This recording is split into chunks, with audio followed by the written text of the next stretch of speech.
One day my mother-in-law asked me to help make dumplings, which is a cherished tradition in our family. Not only is it a delightful activity, but it also helps us save money. Without hesitation, I agreed and headed to her house. Walking into the kitchen, I saw her bustling around preparing everything she needed. After washing my hands, I joined her at the table, ready to begin our culinary adventure.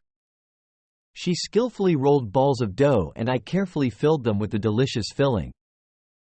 My mother-in-law has always been a fun and funny person. I noticed that she cared for me, which was evident in her jokes that revolved around the same topic, adult relationships. I felt a little awkward at first, but over time I got used to her playful nature. Now let me tell you a little about my mother-in-law. She cannot be called an old woman. She has bright eyes and an attractive figure. Of course, she is a bit fuller than I prefer, but I never thought of anything more than family relations. My wife is more than enough for me, although I admit that I am sometimes tempted if the opportunity arises. My mother-in-law, however, is of no consequence in that regard. And yet, as we stood side by side in her spacious kitchen, something intriguing happened. Doubts began to creep into my mind as I found myself mesmerized by her presence. I began to notice various details of her beautiful body that suddenly excited me. Her hands in particular caught my attention. They were quick and strong, maneuvering swiftly across the test. I couldn't help but wonder how she would have used those hands in a different context. Surprisingly, it was as if my mother-in-law had read my mind. She moved closer, and I felt her warmth and strength. The angrier my thoughts became, the tighter she pressed herself against me. She swiveled her hips, stood in front of me or bent over to get ingredients, all of which further distracted me from my work. We turned on some music to liven things up. She started dancing, moving to the beat with her graceful feet. Later, she changed her seat at the table and stood directly across from me. She had to bend over slightly to stand properly. I caught a glimpse of her cleavage through her robe and was intrigued by what I saw. I wrapped up the rest of the meat and looked at the cleavage again. My mother-in-law has a keen eye. She doesn't miss a thing. She smiled mischievously, moved over to me and mimed something. Oddly enough, it didn't look like a dumpling. She turned and put it in my hand. Looking closer, I noticed it was a unique figurine, hinting at a possible connection between us. I chuckled, realizing the resemblance. She undid the button on her robe, causing me to pause. What would happen next? Nothing.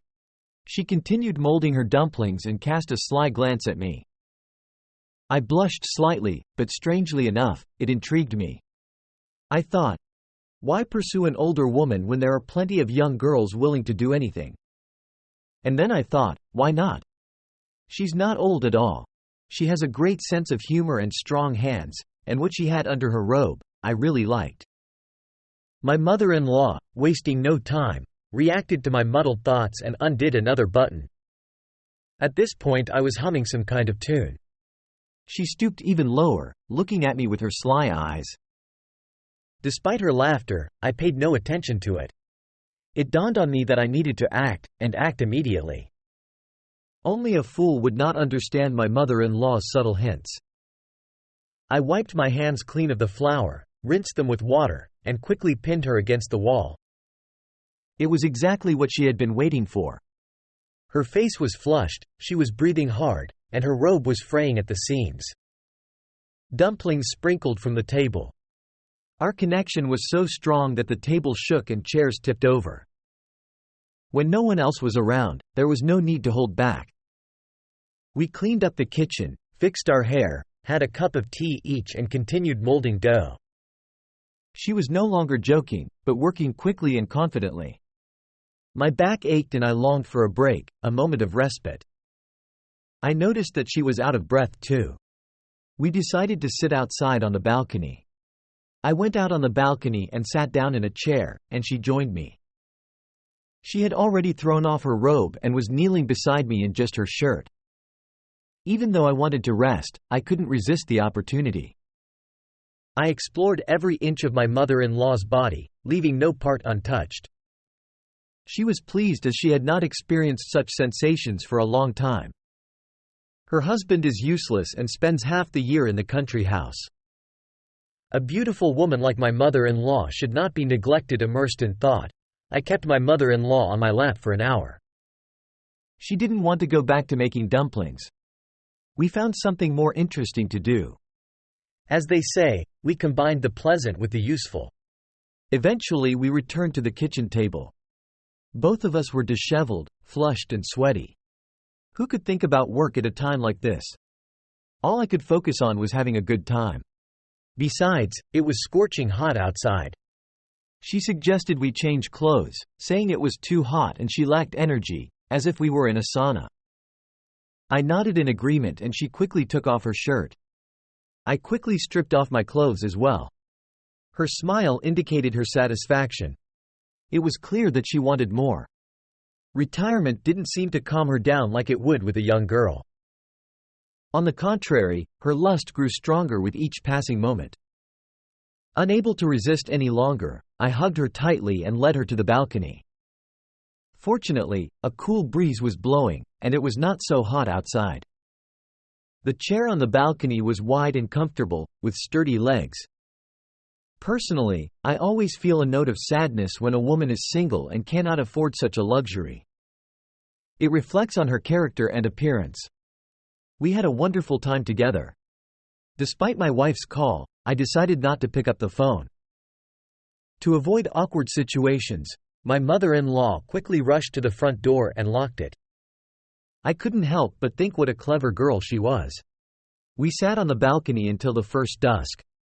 We had worked so hard that we could barely stay on our feet. I felt a little unsteady from the exertion. I thought, let my mother-in-law enjoy this happiness, for she has never experienced such a long-lasting joy. I also had to mold dumplings.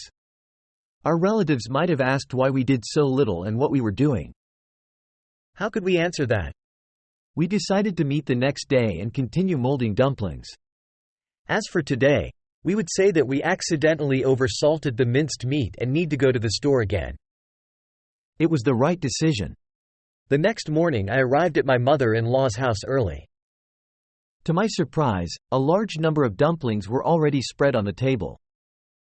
She had bought ready-made dumplings from the market so that she could focus on more important matters. She was giggling. I was delighted as well. We immediately headed to the balcony.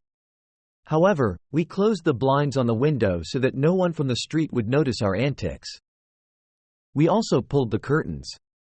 We put on some soft music. We freshened up.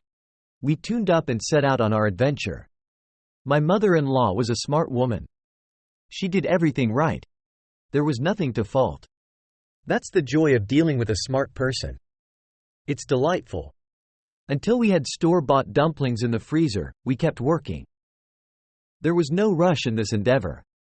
No one interfered or helped us. So my mother-in-law and I cooked in the kitchen, not only dumplings, but also other dishes while no one was home.